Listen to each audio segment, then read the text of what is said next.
And welcome in to another episode of the Outsider Sports Hockey Podcast. I'm Ben Mandel, joined by Tom Leone and Mike Dykunzak, as we are set to preview the Metropolitan Division, the division that we like the most.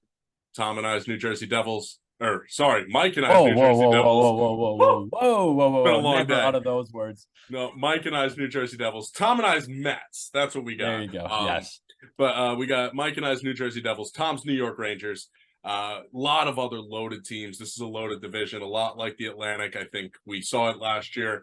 This year, we're going to see it again. The East is better than the West, outside of maybe a couple of teams out West. In the East, though, we're going to start here with the Metro at the bottom, same we've done with the other teams. So we start with the Columbus Blue Jackets. Now, Columbus, they made a few moves, and probably the biggest one is one that's not even there anymore, and that was the whole Mike Babcock situation.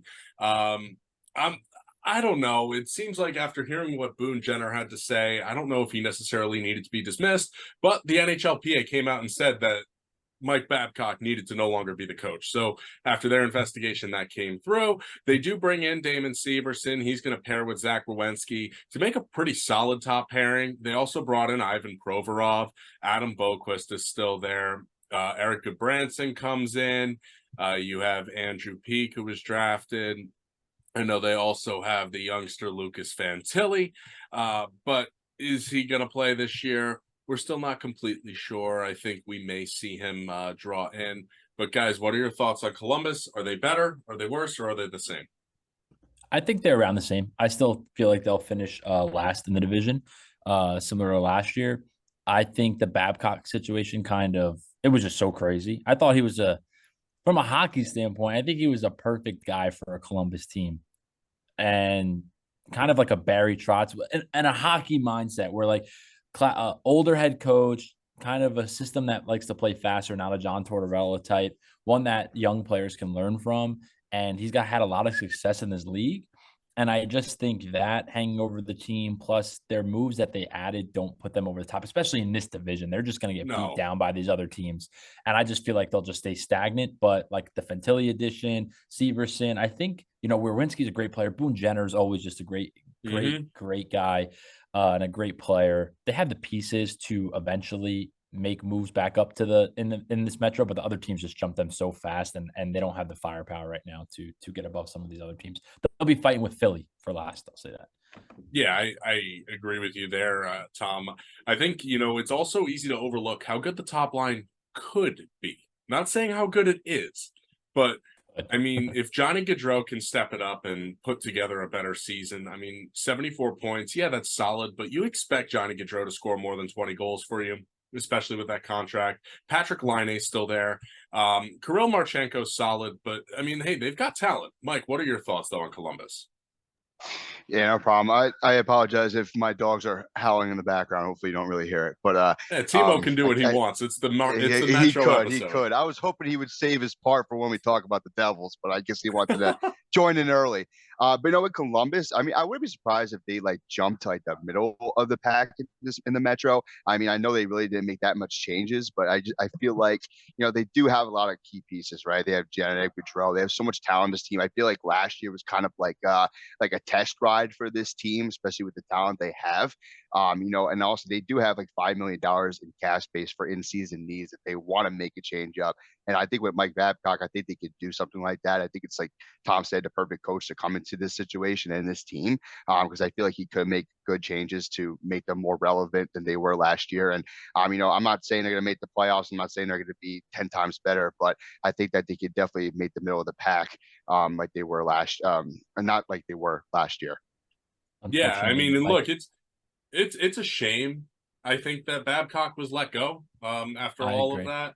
I think that, again, based off of what Boone Jenner was saying, you have Biz come out and say, oh, he's making guys airplay their phones onto projectors and show personal photos. Boone Jenner said all he did was ask about his family, and they shared photos of each other's families with each other. He said he was really upset to see someone had everything get blown out. 100%. And look, Biz is tied to Toronto. He loves Toronto, and he's got his boys over there in Toronto. He just doesn't like Babcock, and I think he saw the chance to go, and he jumped. But Yep. let's move on to the Flyers, because this is the team that I actually think does finish in last. Their top line, Sean Couturier and Travis Konechny, they're solid players, but Couturier didn't even play last year. And, for Konechny, this is a guy who, he put up 60 points, but is he really good enough to be a top piece for you? Joel Farabee is another one that I think is a letdown, is 100% not worth the $5 million that the Flyers are paying him through 2028. I mean, this guy played 82 games last year, 39 points. Come on, is that worth $5 million? No. Cam Atkinson is another one who didn't play much last year at all. Scott Lawton, not very good. Nick Delorier and Garnett Hathaway, along with Ryan Poling, should make a gritty fourth line that Torts will like, but this is just not a good team. Mark Stahl and Travis Sanheim are their top two defensemen. And, I mean, what do you make out of Carter Hart? I know he's better than what Columbus is running out there. Columbus's goaltending situation is absolutely atrocious, but Elvis Merlinkins and Spencer Martin are not much better. So, I mean, Elvis Merlinkins and Spencer Martin are the goaltenders for Columbus, rather, but Carter Hart and Felix Sandstrom are not very good. Felix Sandstrom, I saw a bunch in Lehigh Valley, not great. I mean, if you're not putting up numbers at the AHL level, I don't expect you to do it in the NHL. That's a really good point. I think from a Flyer standpoint, the reason why I feel like they will finish before the Columbus Blue Jackets is I trust Torts to get enough points. I think from a coaching standpoint, I know they don't have the talent. I think Carter Hart goes on these spells where he's like a great goalie for about 2 weeks and they somehow win like 5 or 6 games. And I just feel that Keith Jones stepped in here and he's going to tear this thing down. And what he's praying in the first half of the season is guys like Farabee and Atkinson and Couturier and Mark Stahl can just put up numbers so they become instant trade bait. And I think and then that's why I think they'll influx this team with some young talent and some players that are going to be hungry for NHL minutes, and they'll win a couple games down the stretch where I think Columbus, if the wheels come off, they'll come off completely and they don't have the liberty to move players like Philly does. And I just think at some point the Torts effect works, and I think they'll finish second to last. But that's kind of my outlook for the Flyers. Get production. Get the Torts effect to get you to the bottom of the division. Exactly. And trade off some of these veterans and hope that the first half of the year is good for them. That's my outlook with them. I think Philly finishes dead last, and this isn't no bias because I don't like Philly or anything like that. I just don't. I feel like they lost a lot of key pieces to their team, a lot of veteran stats to their team. Just like last podcast, but I mentioned the legend Kevin Hayes, right? So he's gone. But like D'Angelo too, Lemieux, they lost so much talent on this team. And I think like Philly is open for a rebuild. I think they kind of got that in their number 7 overall pick.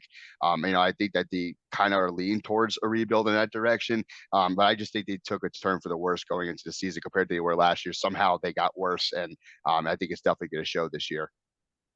Yeah, it's a rough go for Philly right now in the hockey world, but you can't have every sport be a playoff team, right? So we go on to the Washington. Yeah, right. To the Washington Capitals, though. You still have Ovechkin. You have Backstrom. I know Backstrom played 40 games last year, was able to put up 21 points. Unlike these last two teams, whereas, yes, we don't expect Washington to be very good, they still have the talent to be competitive. You still have Backstrom, you still have Ovechkin, you still have Kuznetsov. Sonny Milano is a solid piece that they signed. I think that's a good addition. They locked up Tom Wilson. Is that necessarily a great move? I'm not so sure, but at $5.1 million through 2031, that's not a bad contract. Dylan Strome is a solid addition. You still have Oshie. Aube Kubel, I think, is a solid guy that they claimed off of waivers back when they originally had brought him in. Defensively is where they're going to struggle. They do not have anybody behind John Carlson, it feels like. Darcy Kemper is okay in goal. Charlie Lindgren, another guy who I got to see quite a bit in the AHL. Not sure how much I love, but I think that Kemper is enough to get them through. I think this is a middle-of-the-pack team, and I think depending on what we see out of the Islanders and Penguins, we could potentially see Washington squeak their way into the playoffs. Do I think so? No, but they definitely have the ability to. I think that Washington extending Wilson is the greatest thing to ever happen to Tom's blood pressure. I know how much he hates that guy. But when it comes to Washington, no, I definitely see them finally slipping, but they're always like that fly in the wall, Ben, like you said, they always find a way to sneak in. They have Ovechkin and like you can never count the Capitals out. And that's what annoys me about them too. They're just one of those teams, the Capitals, obviously Pittsburgh, we're about to talk about. They're always the teams that hang around because of the veteran talent that they have. But I think they're just finally going to slide down. I just don't think that it can hold up for much longer. Obviously, Ovechkin is aging, and I just think that their veteran status is aging way too much. That I think they're going to slide down compared to the other young talent in this division. I feel like with Washington injuries that like last year, it's just such a huge concern with their aging lineup. To Mike's point, I feel like they'll finish, middle of the pack. I think Pittsburgh will finish ahead of them, and then I think the top three kind of stay the same. And that's just where I envision Washington. I think they're riding out with Ovi. I don't think they're going to really fully go into their rebuild plans until Ovi's off the team. But they're starting to make subtle moves, like locking up Tom Wilson, trying to find a goalie. Maybe Kemper could turn into that guy for the future. Who knows?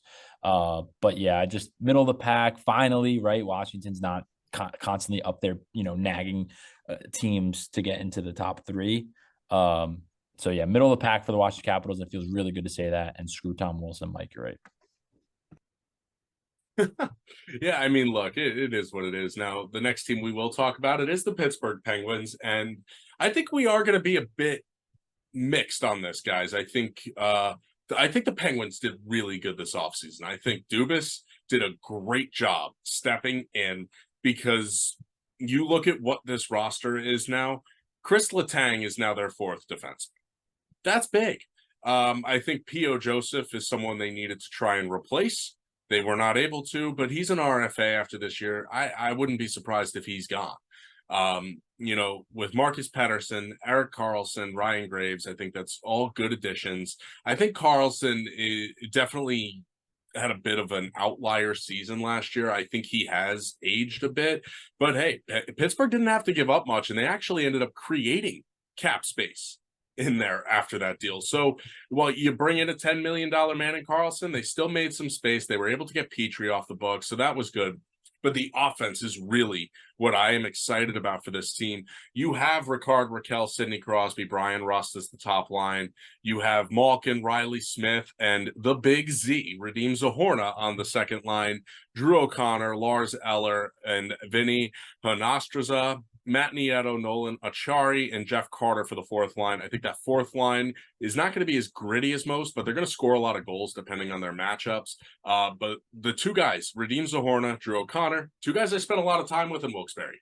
And Zohorna's a big power forward that fits in nicely with Malkin. I think those two are going to enjoy playing with each other if they stay. And Drew O'Connor is someone who I think has the skill set to be a special player in this league, not necessarily a superstar, but he's only 25 years old. He can still put it together and be a very solid NHL player. I think Pittsburgh, I think I'm going to be on your side, Ben. I think after thinking about this division, and I think they finished third. As crazy as that seems, I feel like they jumped the Rangers this year. I think the Rangers are going to have a learning curve with Lavalette. I think some of the pieces they brought in aren't going to be as impactful as they will in Pittsburgh. And I feel that they'll sneak past the Rangers. I think the top four teams in the Metro are going to be locked into a playoff spot. Don't get me wrong. I don't think like the Rangers are going to be fighting for a wild card spot with a team from the Atlantic. I think that it'll be Pittsburgh and New York fighting for the third. And I think Pittsburgh will just jump them. I think head to head, they'll probably beat the Rangers a little more because the Rangers have kind of owned them head to head the last couple of years in the regular season. And yeah, I just feel like a slow start for the Rangers, a fast start for Penguins, and the Rangers won't be able to make up the ground. And I see them getting in. I as much as I want to say Karlsson wasn't a good move, it was in the now. And for this season, it will improve them. Ryan Graves, underrated defensive guy coming over from New Jersey, knows the division, knows the teams. I mean, I was impressed with Pittsburgh as much as it pains me to say that. And I think they'll finish third. Yeah, I think Dubas was fantastic his first offseason with Pittsburgh. The other thing I do want to note, they no longer have my guy Casey DeSmith as the backup goalie. It's Alex Nedeljkovic. I think that's a big upgrade, especially with Jari's injury history. Mike, though, what are your thoughts on the Penguins? Yeah, I think we're all on the same page here, actually. I know I just brought up when we talked about the Capitals saying, like, there's this fly in the wall. You got to give them credit of doubt. And I said the Capitals were going to fall, but I think with the Penguins, I think they're the one of the 4 teams that I'm going to have going into the playoffs who are coming from the Metro. I think it honestly for me, I think it's based off Jari. Like you said, he's got a lot of injury issues. I think if he has a solid year, I think they have so much talent around them, and you can't, discard their veteran status and everything that they have. Letang, Malkin, Crosby, and now you got Carlson. I know he's aging, but the year he had last year, maybe he can emphasize it and bring it to this Penguins team and excel their play. I just think it is based off of Jari's play for me. And I know their backup, which I'm not going to try to say his name. I know you just said it, but if he plays well and they have enough time, enough consistency out of both of them, I really think the Penguins can squeak by and be a playoff team. Unfortunately, I do think they'll lose in the first round to like a Hurricanes or a Rangers or a Devils, but I do think that they will make it there just because it's the Penguins. I got to give my respect.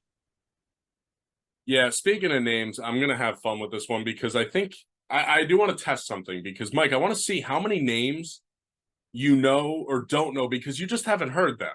So I'm going to send one that you have definitely heard because it's a football player. Puka Nacua. Attaboy.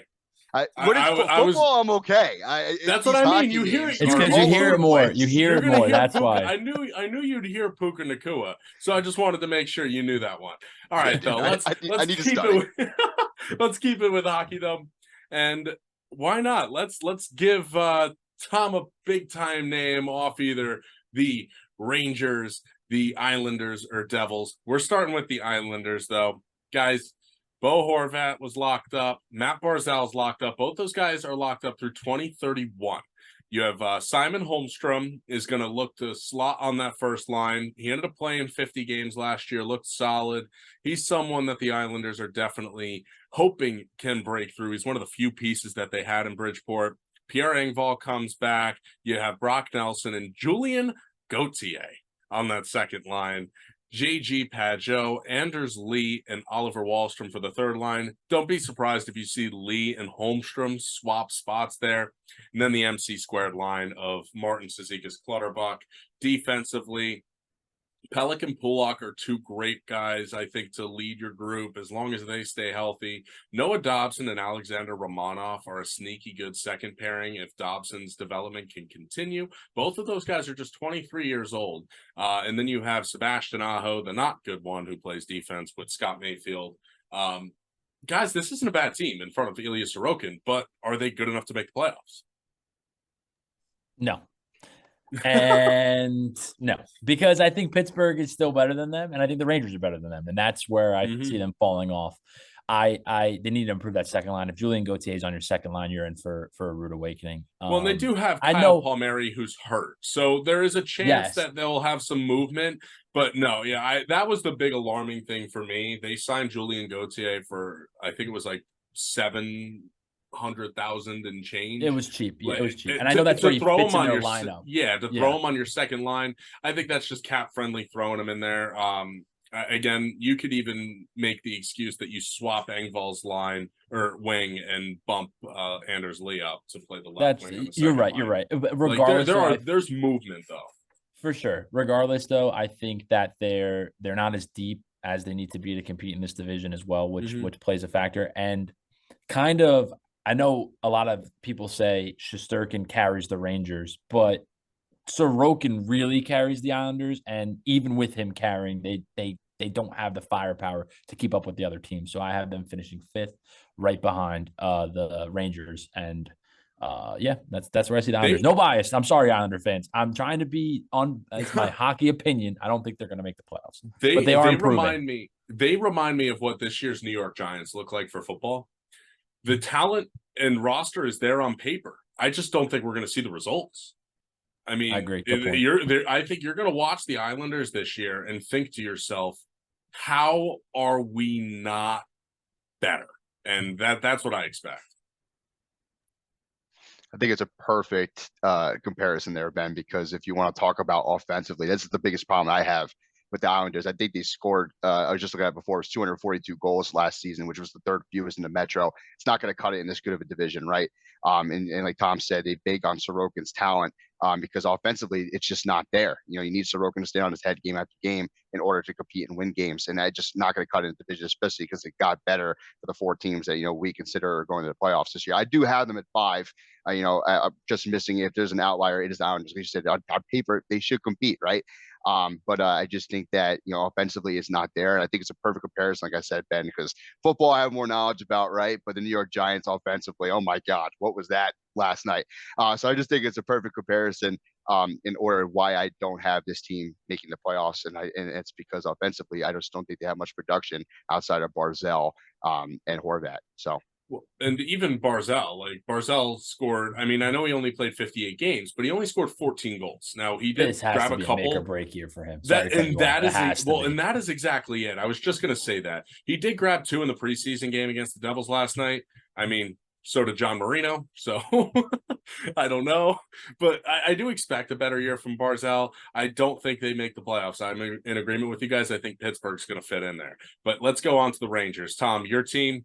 The big moves that you guys made to bring in this year, you brought in Blake Wheeler, you know, you bring in a Nick Bonino, you add Tyler Pitlick.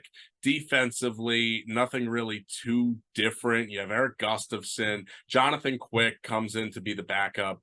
What do you feel about the moves? Do you think that the team got better with Gerard Gallant out and Peter Laviolette in? I think that's the biggest thing. I think the coaching got better, and I think that he's going to bring more out of this core. The practices are already harder. I think Gallant was way too much of a player's coach, and I think the young group kind of was too relaxed at points in the season, and it caught up. You saw the inconsistency in the Devils series. I mean, right there, you saw a team that could beat anybody in the league and dominate one of the best teams, and then you saw a team that looked like they didn't even belong on the same ice. That's because that's just how the coach was. The coach let them play, no system, no reprimanding. It was kind of like, all right, guys, you know what you got to do. And some players responded, some players didn't, and that led to inconsistency. I think Laviolette's going to bring consistency to this core. My favorite move out of all the moves is Gustafson. I think he's underrated. I think he fits on that third pairing beautifully. He can be moved around if need be. I think Laviolette will move him. Blake Wheeler, his legs look great right so far in the preseason. He's already scored a goal. I don't think he's slowing down at all. Well, and for $800,000, it's not like you brought Blake Wheeler in for what Blake Wheeler was expected to get. That's very true. That's a win right there. And I know he's 37, lineup, but still. But yeah, I agree. You move him up the lineup. I think they finished 4th, though. I think Pittsburgh jumps them this year because although I think Laviolette will bring consistency to this lineup, I think there's going to be a learning curve with how hard these practices are going and all this kind of stuff. I think the start of the season is going to be very slow. Ranger fans don't hit the panic button. I think they'll start turning it on. And in November, December, January, February, hit their stride, get back into the playoff picture, be fighting with Pittsburgh for 3rd and 4th. And I think eventually they'll finish 4th. And they need to make sure that Quick can play and take some of the pressure off of Igor. We cannot have Igor playing so many games this year because we need him for a playoff run. Quick was atrocious last year. And he was so bad, and I don't think it'll get any better this year. So I think that's going to be huge. I think it's their one addition in the trade deadline is going to be a backup goalie. I'll tell you that right now because they're going to realize that they can't just keep riding Igor. So, well, I do also have to ask you, Tom, what are you expecting out of Alexis Lafreniere? I think he's traded at the trade deadline for Steven Stamkos, but that's just a crazy assumption that I'm just spitballing in my head. I think we all had Tampa in the playoffs. You still think he's dealt? I still think he's dealt, and I think the Rangers can put a package together to make it still worthy. But I don't think Lafreniere is ever going to pan out to the player. So you think he's going to be next year's Patrick Kane? He's this season's Patrick Kane. Yeah, I agree. And I think Lafreniere, the money makes it work. And I just think that Tampa Bay might be like, okay, we can get something out of this guy. I don't think he's ever going to get that in New York. I mean, hey, you put him next to Kucherov, I'm sure he'll play. Exactly.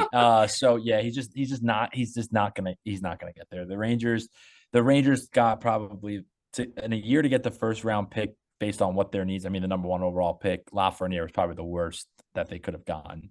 So it's a shame. He just never had the chance to develop to the player he was supposed to be. Well, and it's a shame that you get that pick in the COVID year, right?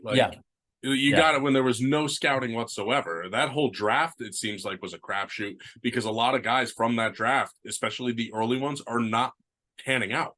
I mean, Exactly. that's the Devils' Alexander Holtz pick, and this is his make or break year too. So It's a real shame, definitely for a lot sure. of questions. But Mike, I know you and I hate the Rangers very equally, and that level is up here. What are your thoughts? Do you think they got better? Do you expect the Rangers to, take a step this year? And do you think they can make a run for the cup? Because ultimately, that's their goal. Absolutely. So here's the thing with the Rangers for me. Obviously, I hate them with a burning passion, right? But at the same time, I think that Tom is blasphemy. You're blasphemy, Tom, for thinking that they would finish behind the Penguins in fourth and be the last team to make the playoffs of the division. Because I think you're totally wrong. And I Mike, honestly think he his reverse jinxes himself all the yeah, time. That's I what know No, he he no, does. does. I know he no, does. no. He That was literally he that literally was. is me with my Dallas Cowboys. You are with the Rangers what I am with the Dallas Cowboys. I'm a little Seriously. I'm pessimistic with the Rangers. Like, Yes, like seriously, I've seen too that's many playoffs with no cup. I've every welcome to right to being a be Dallas so. Cowboys I fan, have brother. every right to Same be thing. All right. pessimistic. Thank Same you, thing. Mike. But I just think it's blasphemy because I think it's 1A and 1B with the Devils and Rangers in this division. I think it's literally it could be flipped either or who could be finished first or second. And the reason why I think the Rangers can always finish first in this division and always can make a run for the cup is because of Igor Shesterkin. And that is 100%. If he is healthy and he performs the way he does all the time, the Rangers always have a chance. Their defense is well rounded. The offense is there. It'll be plentiful. And they obviously it depends how Lafayette utilizes Kako and Lafreniere.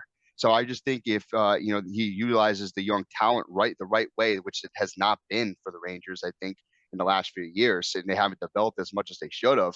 I think the Rangers could be truly dangerous, and they got enough pieces in the offseason to replace the ones that left to be just as good as last year, and if not better. So I really think it's Igor for me. It's Igor or bust for me for the Rangers, and that makes the difference of them being first in this division, depending on how good he is. And I just think they have enough talent around them to benefit him as well.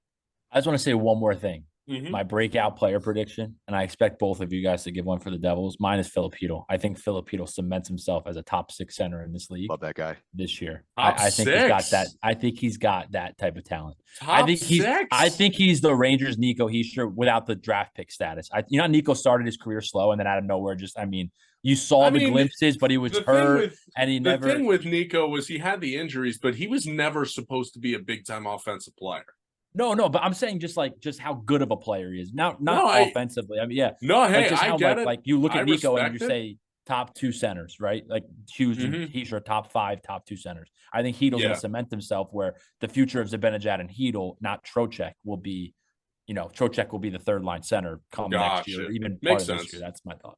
Makes sense. I mean, hey, look, I'll be honest with you. I think it's going to be Loft this year for the Rangers. I think Lafreniere breaks out. I think he's going to get some top line minutes. He's going to get to play with, guys like Zibanejad. I think having a guy like Kreider with him is also something that he can benefit from with that experience. You need to let this guy play with guys who know how to play and, have experience playing, know exactly, how he fits, right? I mean, I know we're not talking about the Devils yet, but I heard, they were talking about Jack Hughes and Jesper Bratt with Tyler Toffoli. And part of why those guys feel like they play so well is they see the ice the same way.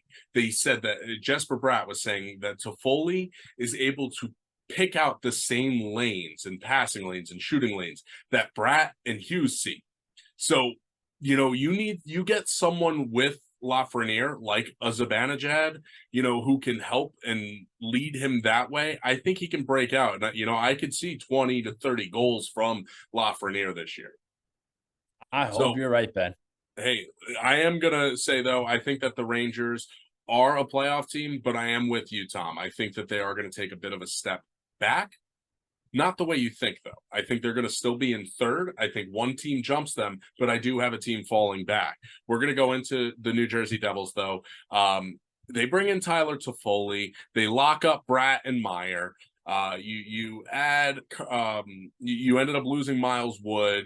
You lost Jesper Boquist. You lost Ryan Graves. You lost Damon Severson. The starting lineup, you expect to see, the Hammond Swiss pairing on defense with Siegenthaler and Hamilton, Kevin Ball, John Marino, Luke Hughes, Simone Nemec. And Nemec looks fantastic this preseason, this training camp. He is sticking. He looks like he fits, and he fits the bill of that #2 overall pick. Same thing with Luke Hughes. He looks good. We saw that spark he provided last year. The goaltending's the same, though, with Vanacek and Schmid. No Blackwood as he was sent to San Jose. Mike, quickly, let's hear your thoughts on the New Jersey Devils and what you think of them this year. Don't want to get my hopes up because every team that I love lets me down. But at the same time, how can I not be excited for this season? Obviously, getting to Foley and locking up Meyer and Bratt, it is just, it's awesome to see. It's awesome to see. They let up some lines to practice out today. I just want to read them real quick to you, Ben. And just how do you not smirk and be like, wow, it's Foley, Hughes, Bratt, Meyer, Heischer, Holtz, Palat, Hall, Mercer, Nasty, McLeod, and Lazar. And the BMW line is gone. Miles would see you later. That's fine. I'll miss you. And I'll miss the tarp. At the same time, I think they let the right guys go this offseason, and they got so much better. Right? For I'm just saying, they didn't make any mistakes, right? Well, that's what I'm saying. And if Alexander Holtz isn't stepping up, I would love to see Dawson Mercer playing with Nico Hischier and Timo Meyer. I think that would be another good combination. You also have other guys, though, right? They brought in Colin Miller in case one of these young defensemen isn't working out. You do still have Nathan Bastian. They brought in Chris Tierney. I know Tierney's not a big-time player, but they have some good things. They also brought in Cal Foote, older brother of Nolan Foote. So the Devils have both Footes currently. You have Tice Thompson who could fit in. Shane Bowers is here.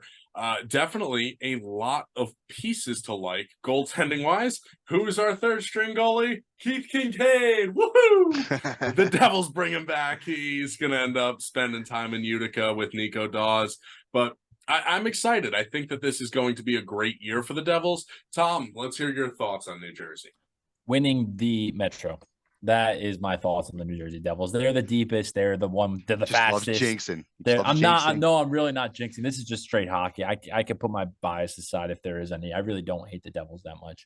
I think they're Stanley Cup champions once they trade for Connor Hellebuck. Yeah, that's where I was getting to. I mean, they're really a goaltender away. If they can find a way to get a Connor Hellebuck or a goalie that just gives them consistency. Vanacek doesn't. John Gibson. Somebody, because they can turn into the Colorado Avalanche real quick, right? They win a cup and then are out in the first round. You'll never get the consistency of playoff runs if you don't get the goalie right, regardless of your talent around. And I think that's the Devils. The Devils are now fully. I think they've built their lineup. They built their defensive depth. They built their forward depth. Core locked up. Goalie. They're just going to keep throwing darts at goalies. And if it sticks with one, they're going to be a dynasty. That's how deep I think they are, youth wise, talent wise. It's going to be a decade worth of dominance for the Devils if they can stick with a goalie. If they're goalie bouncing, they'll be the Colorado Avalanche. 1 year they're in the cup, 1 year they're out in the first round, the next year they're in the second round. It'll just be inconsistent. Stick a goalie in there. If they had Igor Shesterkin, they'd probably be like the no doubt hands down cup favorites every year for the next 5-6 years. Sure. That's now, Tom, you said you wanted breakout players. For me, for New Jersey, I'm giving Shimon Nemec. Mike, what you got? I like it. It's funny. I'm going with the D route too. I'm just excited to see Luke Hughes, see what he has to do. I was going to say we've got to get the two rookies. Luke Hughes is Jack Hughes as a defenseman. Yeah, he is a bigger Jack Hughes as a defenseman. I just think it's huge that he came in and got his first experience in a playoff game, and he actually looked decent, right? So how can we see him in a full? And the scores first goal already, and it was an overtime game winner. I mean, you pretty much have hit all the boxes already. You're going to be fine. Now, we do need to get on Carolina, and really the biggest change that I see with them is Michael Bunting comes in. They don't have too many other changes. Dmitry Orlov, I lied. That is probably the biggest move. I think that's a good one. Great That's addition. a great one. Tony DeAngelo coming back. Frederick Anderson and Antti Raanta in goal stay there. This is a good team. Although for me, I have Carolina actually dropping off to 3 in the division. I think we're going to see New Jersey win the division. I think that the Rangers will be in 4th. And then the Penguins are going to finish second. So you agree that Pittsburgh's going to start off hot and just ride it? That's the I only way think they I finish think that high. Pittsburgh's going to be dangerous, and they're going to make moves. I think that they're going to be the new Toronto Maple Leafs. I think, yeah, I know Dubas wasn't there the entire time, but I think that they're going to build a regular season powerhouse and not be able to perform in the playoffs because where's their physicality coming from? Yeah, that's a good point. I think for Carolina, I have them finishing second. They looked like the Devils from last year Yeah, in yeah, terms true. of that physicality. True. Yeah. I think Carolina finishes second. I think they've kind of hit that point where I think the Rangers are heading, where they're just going to be the same team for years and years. And it's like one year, okay, they might win the division if things go right. Next year, they might finish fourth or third. And one year, they might get knocked down the first. One year, they're in the conference final. That's where I just think Carolina is gonna end up. I think, as crazy as it sounds, out of all the Metro, since we're talking about the Metro, I think the team that is going to be consistent the most is going to be the Rangers, as in they'll always finish third or fourth for the next foreseeable future. Because they've got the goalie. Because they got the goalie, but their team's the same. So I bet they'll finish third and fourth. Well, It'll they've be got Carolina. the goalie. The core's locked up. It's not like the Islanders where their core can't score. Exactly. I think Carolina is going to start moving down, and then it'll be Pittsburgh and New Jersey. Whoever gets the goalie is going to take off with this division consistently. Well, Carolina has had the goaltending old though. too. Pittsburgh's old. They have in their starting forwards one guy three guys who are under the age of 30. They're going to figure it out, though, I think. Vinny Honostroza is 29. Drew O'Connor's 25. Radim Zahorn is 27. You've got 30, 36, 31, 32, 37, 34, 30, 31, 38. This team is old. They are old, but they're going to flip it around. Like Dubas. No, they'll be good this year, but you see a Boston kind of. I think they'll have 2 years. You brought Carlson in to try and win a cup now. True. Okay, I respect it. I think Dubas is going to overhaul it at some point, and they're still going to be good through it. But okay. I think I'm going to stay pat with what I think. I think New Jersey.